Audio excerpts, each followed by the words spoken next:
key characteristic of leadership to me is indeed this, this leadership, leading with humility, or call it servant leadership or inclusive leadership. So however you call it, but it's all about finding these leaders who are really going to foster an environment where people are going to be themselves. They're going to feel like they're going to be part of a bigger purpose.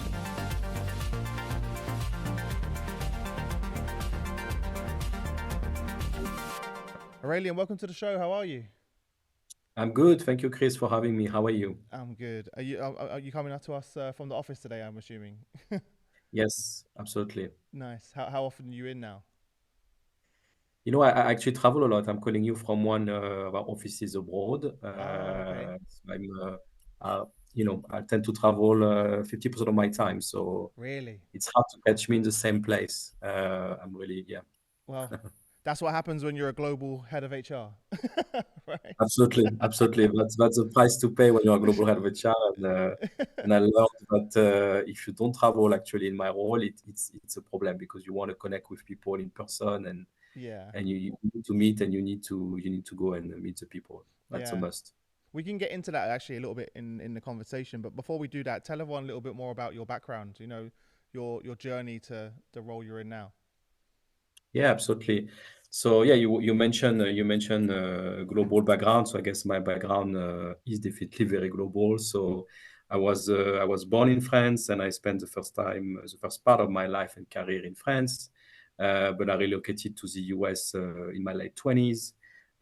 So I've been really living and working in different places.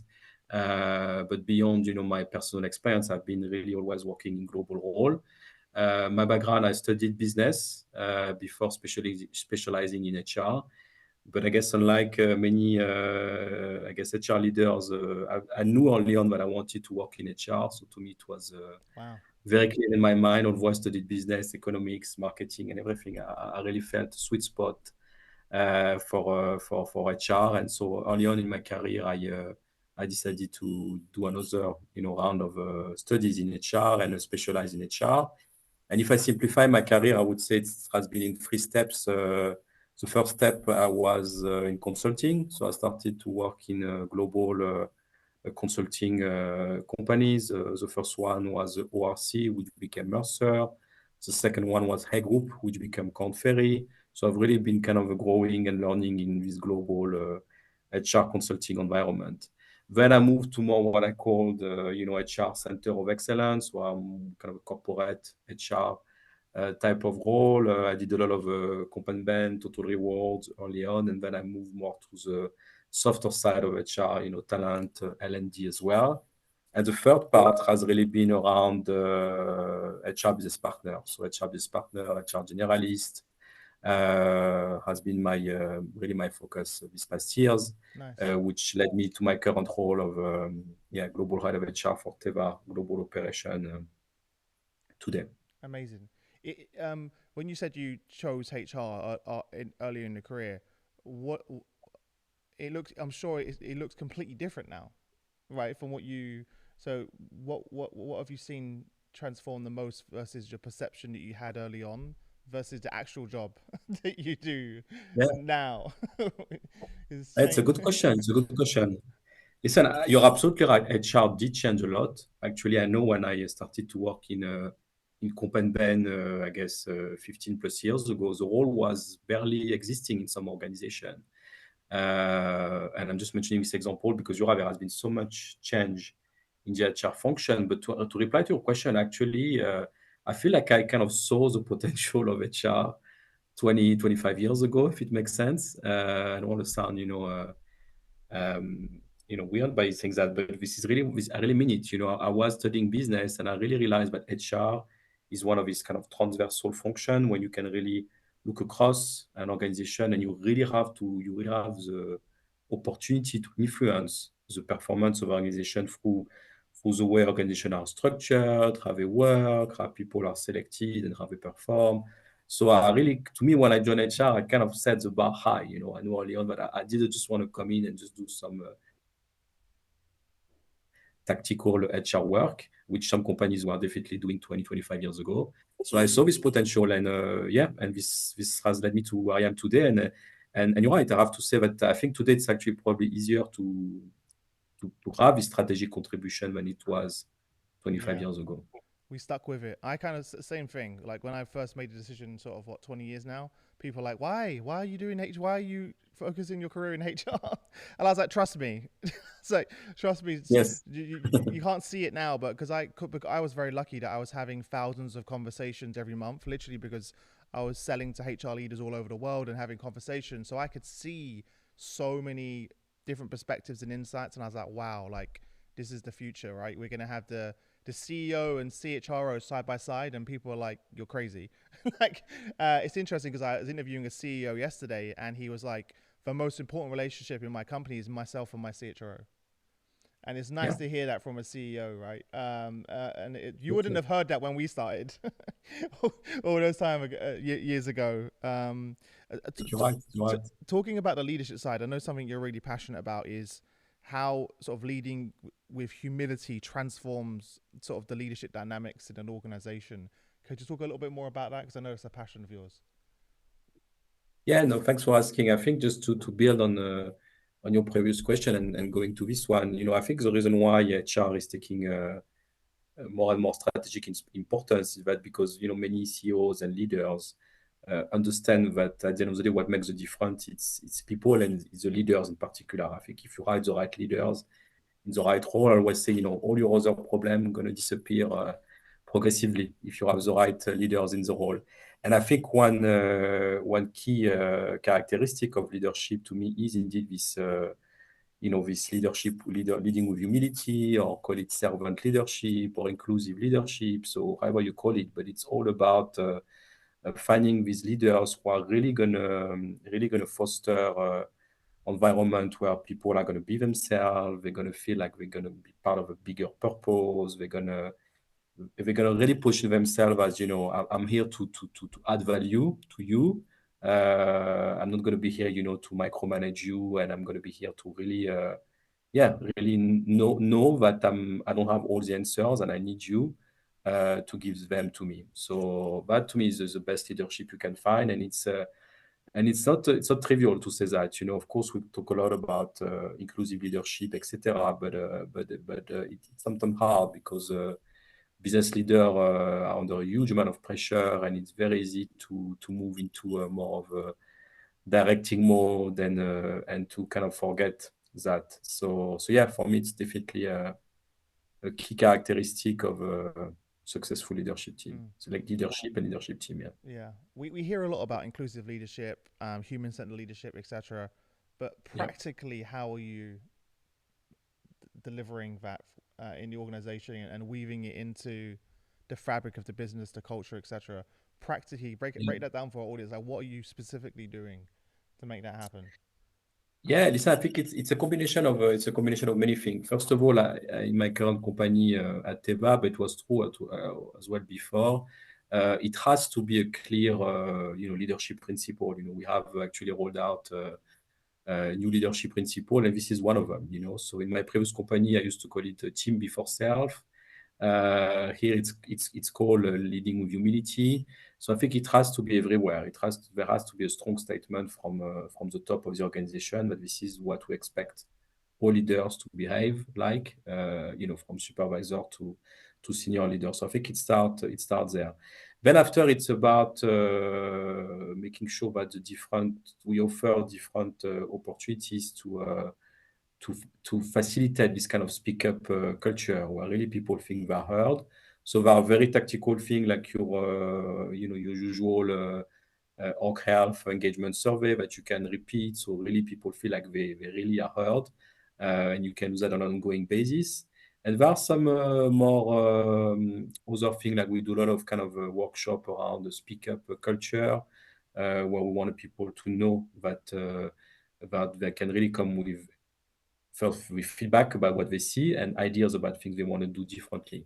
So I think it's a series of I guess strong commitment from the company and kind of more I would call HR tools or HR ways to facilitate them through workshop, surveys, etc. And the last thing I would say, which is very important, is around it's around making it clear in the way you hire, you you evaluate your leaders.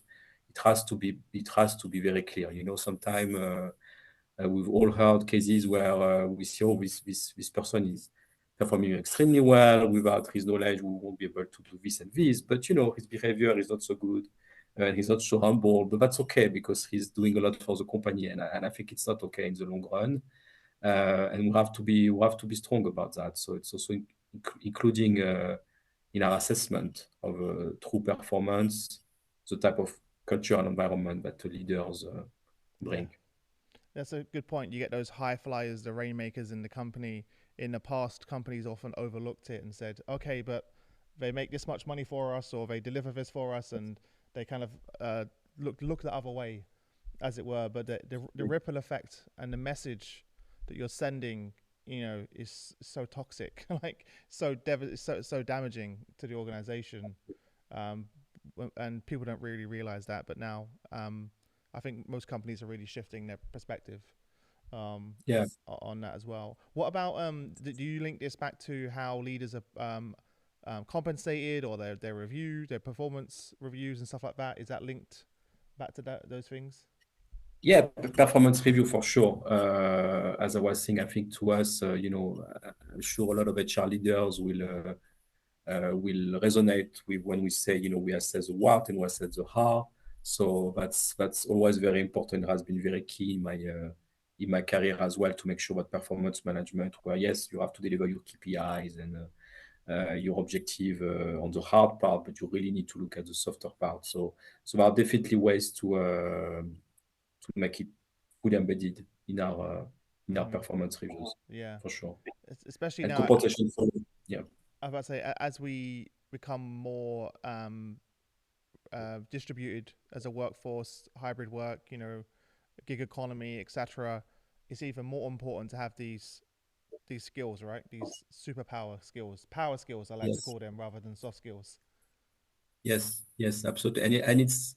And it's not necessarily easy because when you are not in physically or in with people and in person, it's not so easy to create this kind of environment where Yeah. people feel connected, etc. So leaders need to be mindful of that. But I absolutely believe it's possible. Even through virtual meeting, etc. You can definitely still come Mm-hmm. across like this. Yeah, but it's also one of the reason why, coming back to what I was saying, that yeah, I think traveling is important when you work globally, because you need that to you know Really build through the connections. informal meetings, setting the tone Yeah. through the interaction. Yeah.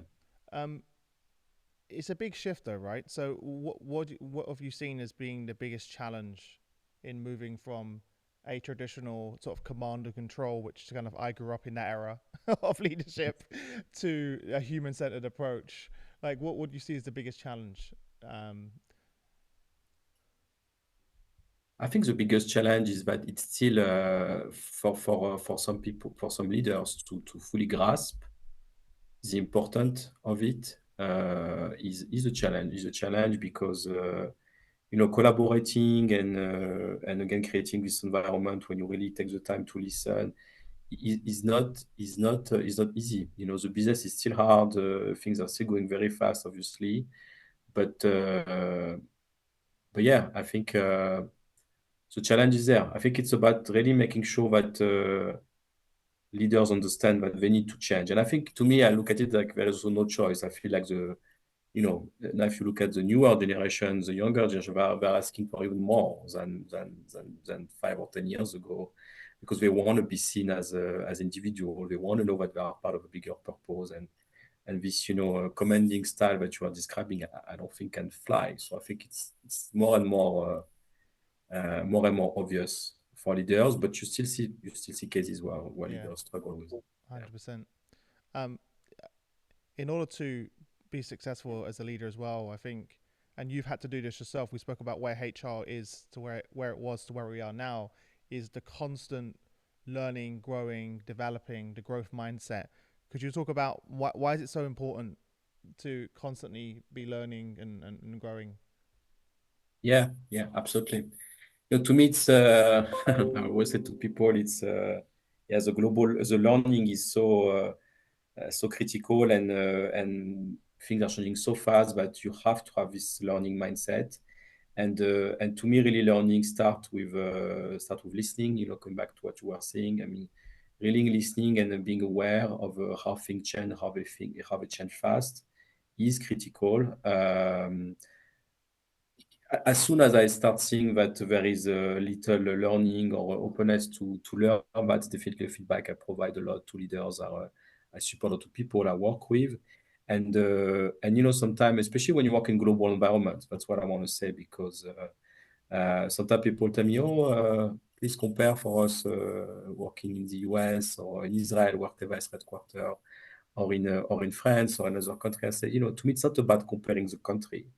It's about always, staying open about, different ways of working, different cultures, and it's true everywhere. I don't feel like I'm using different type of skills when I am in the US or when I am, in the UK or in Italy or in any country. To me, it's always the same. It's about listening to people and accepting that you don't know everything. You have to learn the way they work. And that's how you pivot and how you adjust. So it's about really developing your, I guess people who call it your emotional intelligence or your learning, IQ. But yeah, that's what I would say on this topic. Mm. It's interesting because part of what you just said is in order to be successful in that sense, you have to have a level of humility. Yes, it goes back to the humility, I guess. Absolutely. Yeah, because Yeah. that's not Yeah. easy for many leaders, right? Yeah. Yeah, absolutely. It's always easier to just keep doing the things the way you used to do them. It's just easier to feel like, oh, I'm going to be myself, and I don't have to be different anywhere. But this is just the wrong statement. Being yourself doesn't mean I guess not understanding who you are dealing with and what your audience is. Mm. It's very different, right? Because we were kind of taught, or I was, when you grow up, that I mean, when you become a leader, that you kind of like perceive that you have to have all the answers, right? To everything, and you can't show any weakness that you don't know all these things, right? Where in fact it Yes. actually works against us. We have a less engaged team, less motivated team. There's a lack of psychological safety because people aren't willing to speak up. It does all of the opposite of what we're trying to achieve from our team. But Absolutely. by saying, "Hey, I don't know, but what do you think?" Right, or just being vulnerable actually unlocks a whole Okay. nother level of performance from your team. Absolutely. Yeah. Employees are much more probably the likelihood of them being fully engaged and highly performing is, I think, is much higher when they see that their leader Mm-hmm. is vulnerable and is open with them. I think people prefer to work for a human being. Makes sense. Yeah, Versus a robot or just someone who is just so focused on goals and have yeah. no personal connection. I think it's very easy to say, but it's not always, Mm-hmm. I guess. Yeah. I was speaking to Stephanie, who's the new chief HR officer at L'Oreal in New York, and she's now the chief HR officer, but never done a day of HR ever. So came from within the business, jumped straight into the CHRO seat. No, not a single day of experience in HR. Yes. And I asked her during the podcast, like, how are you? Like how are you? Like, how are you getting on? Because obviously it's a lot. And she's like, Chris, like, you know what? There's a lot of things I don't understand. I'm having to be very like honest with my team and say, hey, what do you mean by that? There's a lot of technical terms in HR, a lot of acronyms, a lot of things, and she's like, well, I don't need to be an expert on all of those things because that's why I have an amazing team, right? And Yeah. that's what it's all about. You want to hire people around you that are the experts at what they do, and Absolutely. even sometimes when you disagree, it's important to say, well, I hired you for that reason. You go and do it, right? Yes. Yeah. Yes. Absolutely. Anyway, it's not about having I was discussing with someone yesterday about that. It's not about having good relationship with people. It's about just having healthy conflict, healthy dialogue. Mm-hmm. That's what it's all about. Because sometimes when you talk about collaboration, it's a bit kind of soft, and yeah, everyone is getting along. This is not about getting along. It's about understanding the importance to Yeah. to work together and to listen to all different voices and yeah. I had Yeah. a member of my team that we hired come up to me. He's just new, and we were in a team meeting, and one of the team members said, "I disagree with you, Chris. I think we should do this." and everyone agreed, and he was shocked to see in front of the whole room that the person told the CEO and founder that he's wrong. And I was like, I disagree with you, but go and do it, right? Like, I trust you to do it. And he was like, I've never been in a company that someone can say to the CEO that you're wrong. And I was like, oh, okay. I was like, there are still many companies out there where you just would do that. But also, Yes. also culturally, Yes. if you look at different cultures, you're not going to challenge the CEO. In various cultures, the nuances change, if that makes sense. Yeah. No, absolutely. I think in some countries it is harder, but I think as a global principle, we have to be able to push back. And Yeah. my experience working with the best leaders I work with and I supported, they always appreciated the feedback. When there's usually one of the things they appreciate the most of their HR partner is when they actually receive like true feedback, which make them feel differently. And I think as a HR leader, we need to be comfortable with that. That it's one of the value we add, to be this mirror and to provide this feedback. Mm. It's interesting to say that because Really. when I was interviewing the guest that I mentioned, the CEO on the show, he said one of the things he values the most in his relationship with his CHRO is that they challenge him Yeah. and calls him out on his bullshit, as he said to me. Yes. And I was like, wow, okay. He goes, we have to have that relationship for this to work. Yes. If they feel like they can't Absolutely. come to me and challenge me, then this isn't going to work. And I was like, wow, that's really interesting. Uh, Yeah. but of course, it makes sense to do that. Yeah. It does. It does. Yeah. Um, what about talking about that? Where do you see HR's role in terms of the strategic influence to help businesses make bold decisions? Where does HR sit in Yeah. that? Yeah. Yeah. It's a good question. To me, what I really see HR strategic contribution. So we talk about the importance of leadership, what we can do to promote and develop, the right type of leadership style. But the other aspect I see is about, working on what we would call organizational development, organizational effectiveness. And it goes back to your bold decision. I think where I see HR also playing an important role is when we start being engaged, with the business about, I'm trying to I need to just to work differently. I need to think about my organization differently. I need to change the culture. So this is where we can help them being bold. We can say, you see, you've been organized like that for 3 to 5 years. People are saying, so what about if you kill, half of the organization, or if you add, a couple of big new departments? So I think this is where we need them to be bold. And sometimes for business, because again, we'll come back to the humanity, of course people develop some sort of routine and they think this is the way it works, but I really think that actually any healthy organization every few years they should shake the organization a little bit. Sometimes it can be light, but sometimes you have to take a bold move and just try something else, because this is how you're going to potentially create more innovation. So to me, really, the bolder aspect is around that, is around asking questions that maybe seem a bit, this crazy or disruptive at first, but at least you ask, and you realize that some of these disruptive ideas that you have can actually lead to something cool for the Yeah, organization and for the people. Yeah. it's interesting because I went for an exercise maybe like a year ago with Shane where rather than there's this temptation to add more, whereas one of the things that we did is look at what are we currently doing. Forget about adding new tools, new technologies, new strategies, new things. We went back and just asked the question of why do we do it this way to every single part of the business. Absolutely. And there were so many things to your point. It was like, oh, just because that's all how we've always done it. Is it the best way of doing it? No, Yes. right? And we kind of just reassessed all of those processes and technologies, all of it, and we were like, wow, there's so much room for improvement here that let's forget about anything else of adding any addition. Let's kind of rework what we've done, and that was a big wake up call for us, and a lot of innovation came out of that. A lot of the manual administrative stuff we kind of just got rid of. Yes. There was no need for it. It was taking people so much time to do certain things and certain tasks that we just replaced that with technology or AI or so many different things.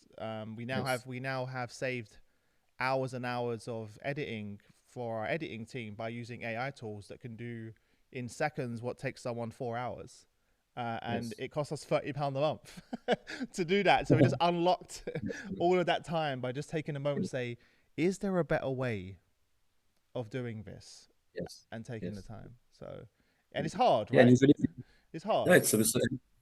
it's hard for sure. Usually, the first answer will always be no, no, we're fine, and you have to ask Yeah. like 2 or 3 questions. Whether you ask the same question several times, or you kind of say, "Are you sure?" Or you can we do that? And you Or but realize no, but that why though, right? What I like is, but why? yes, But why do you the do it that why is way? very The why is important. probably the best one. It unlocks a lot. And then they say this, yeah, but why? You just keep and you keep going down, and you realize I don't know why. We did it that way because someone did it that way 4 years ago, and now we're still doing it. So yeah, I love this Absolutely. point. In order for HR leaders to be bold, what do they need to demonstrate to the executive team in your experience to become that trusted advisor to, you know, make that decision? How help guide that decision? Yeah, yeah, it's a good question. Listen, to me, I think it's important that my experience at least has been that I'm always trying, to be recognized and at kind of keeping under control what needs to be kept under control. Because let's be realistic, at the end of the day, business leader they want to make sure that you have a good compensation strategy, that your employee attrition is moderate or low, the engagement is quite good. You hire relatively fast, etc. You have succession plan, etc. So I think to me, it's harder to get to this place where you can be extremely bold and challenge your leader if you don't kind of put the basics. It's not the basics because all I described actually pretty it's not easy to achieve. But I think you have to find this balance. I guess that would be my advice of showing that you have this kind of this ability to really secure and do things consistently on all the essential of HR because it's still extremely important and strategic, and then you can more easily move to this type of behavior. I think it's hard for if you have when you support a new leader on your first week to try to completely transform his organization. I think it's not easy. You have first to demonstrate that you understand the dynamics and all the rest.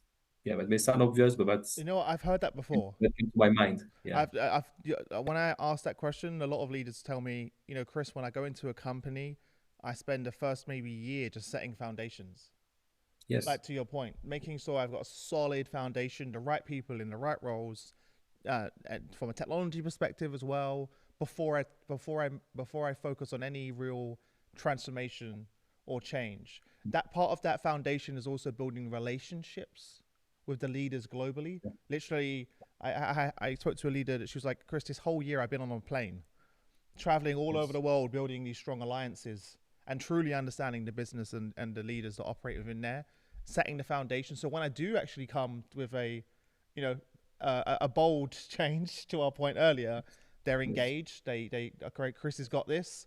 They, this is what it means for me. They understand what it means for them individually, right? Then they can start to have impact, meaningful change. Um, Absolutely.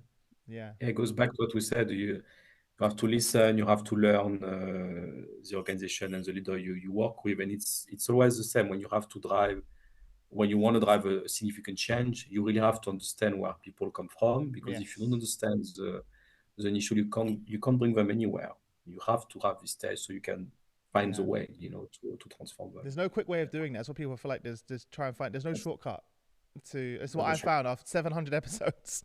There's no shortcut, even with digital technology, That's the short. to doing that. It takes time to build those relationships and build the trust that Absolutely. you have to earn it as well. Yeah, And by the way, you have to do all of that while still delivering on the day to day, which is really exactly. hard. And people don't really Exactly. appreciate that because there's this sort of interesting um, thing where HR leaders are being pulled in two directions. They're pulled in one direction that, hey, we want you to be strategic and be a business partner, etc. And then this other one of, hey, you need to do the administrative stuff, the payroll, all the other things. And it's like you're just getting pulled in two different directions. And a lot of times their departments are understaffed to be able to achieve both effectively, if that makes sense. Yeah, absolutely. Yeah. Absolutely. What would you say, really random question, but what would you say that keeps you up at night? That's a good question. I think, I guess it depends. It's not like it's not the same thing has been keeping me up at night, of course, these past few years. But I think to me, it's always about, but it's often about, making sure that I go back to the leaders, that the leaders and the leadership team are doing the right thing, to engage their people because really to me it all starts at the top, at the top. If there is something dysfunctional or something which is not quite doing right at the top, I know it has deep repercussion everywhere. So, and again, it's not necessarily the top leader of the organization. It's also all these kind of critical roles in the organization who have such an influence everywhere. So I'm always going back to that, when I start feeling, okay, something is off in this part of the organization, or we need to fix that. I go back to the leader. Say, okay, so I need to call this leader tomorrow and go to the root cause and understand, I guess, the context of what's going on. So it's usually that. To me, what could keep me up at night, to your point, is knowing that maybe there is one or several stakeholders who are who are going through a challenge, and that this mindset is influencing a large portion of the organization. That makes sense. Yeah, no, that makes sense. And Yeah, we've seen the data, right, around the when in terms of people leaving the organization. A lot of time it's the relationship with their manager, their front line, absolutely. right? So so yeah, 100% makes sense, and it's tough, right? And let's give some grace to those leaders as well and those frontline managers. It's hard right now It's to super hard. Yeah, to be a manager or a leader in any type of role. You're kind of dealing yeah, with delivering your own day to day. Now you're in this hybrid environment where you're half your team's at home and half your team's in the office, and it's just you're now having to talk about well-being.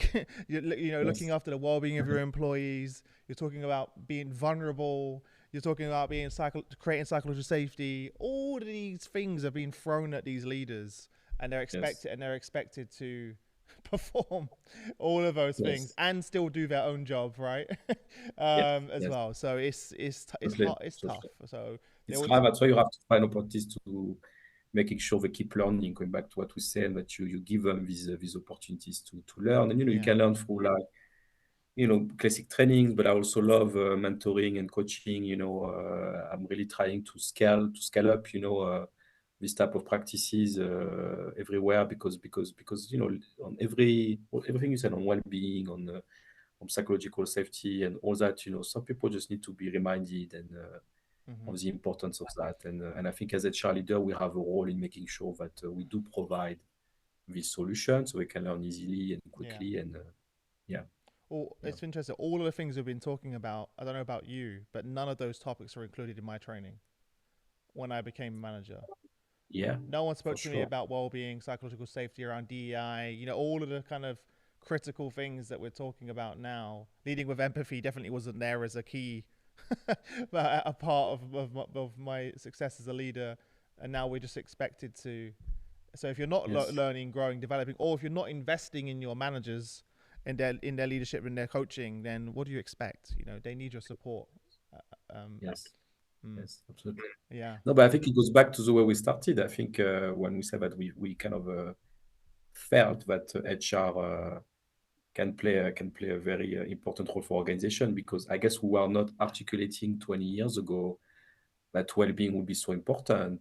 But I could feel that making sure that people can really find this balance of really connecting and kind of personally and find this balance of between who they are as individual and who they bring at work it was there. I think maybe the word and the practice It was around always there. You're around it. right. Yes, It's almost like we've now found a language to have the exactly. conversations. There's very different versions, like you talk about leading with empathy, or what do you call it again internally? You call it Humility, leading with humility. humility. Yes, like Yeah. human centered leadership. There's so many kind Yes, of. We didn't have that. That didn't that oh, there was it was around. There was people talking about it 100%, but it wasn't as common as it is that's now. out there for And sure, I think for sure. the pandemic accelerated a lot of that. Definitely. All of a Definitely. sudden we all were level set. We Yes. all saw each other at home. No matter your job title, you're all having the Yes. same challenges. We're all going Yes. through it together. We got a view into each other's lives, literally Yes. through the camera, as well. Yes. And it kind of made people wake up and say, "Wow, we really need to take care, of Yes. ourselves, of our employees." And all of a sudden, everyone's talking about it. Yes. It was one of the silver linings of a Definitely. horrible time, is the spotlight that's been shined on these topics. Um, Definitely. I think it let, definitely shows that something like this happen, and when we have no choice but to adapt because we had to work from home, we just do it, we just do it, and that's what I think what to me is also one of the lessons that sometimes people are they resist change, they say, oh, we can't do that, and say, what if about tomorrow you have to work from home? What are you going to do? That's exactly what happened with COVID. So I think it's a good lesson from our perspective. It's one of the 100%. silver linings. Yeah. Aurelien, before I let you go, what would be your sort of parting advice for like the HR leaders of tomorrow that are going to be sitting in your seat one day? What do you wish someone told you that you know now? Yeah, no, it's a good question. I should have thought about that actually. But no, listen, I think to me it's really about don't underestimate, the influence you can have on company performance. Don't look at your role as a support function, as sometimes you see organizations saying, oh, HR is a support function. I don't like this word. I think really, really, take the stage, on your own, on your seat at the table, with leaders. Really, really push for that because there will always be a part of our role which is, somehow operational, let's say, but there is also big room for strategic insight. So really, really thrive for that. And as we discussed during this discussion, so at the end of the day, the leaders and the CEOs will appreciate that Yeah, if you find this spot. So yeah, that would be my advice. amazing. Well, listen, I'm glad we finally managed to connect and have you on the show. I appreciate you sharing Yeah, your yeah. journey. Thank you, guys. Make sure you take care Thank of you. yourself because you're traveling so Yes, much. So make sure you take care of yourself, yes, okay? yes, yes. This could have been my advice as well because I think sometimes as a cheerleader we give a lot to others, but it's important to take care of yourself. That's another very important advice. Yeah. Yeah, I was literally last night at a well-being event for CHROs.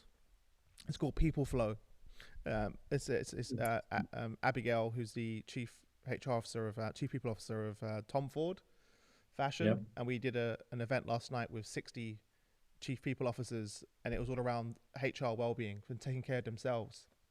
And it was really Yeah. nice to see everyone there and take a moment to say, we're here for each other because normally there's not many people. Who does HR go to, right? Exactly. when they have a challenge. So that would be a good piece of advice for everyone listening. Take care of yourself first, Yeah. as well. But listen, I appreciate you coming on the show, and I wish you all the Absolutely. best until we next speak. Thanks so much. Absolutely. Thank you, Chris. Thanks for having me.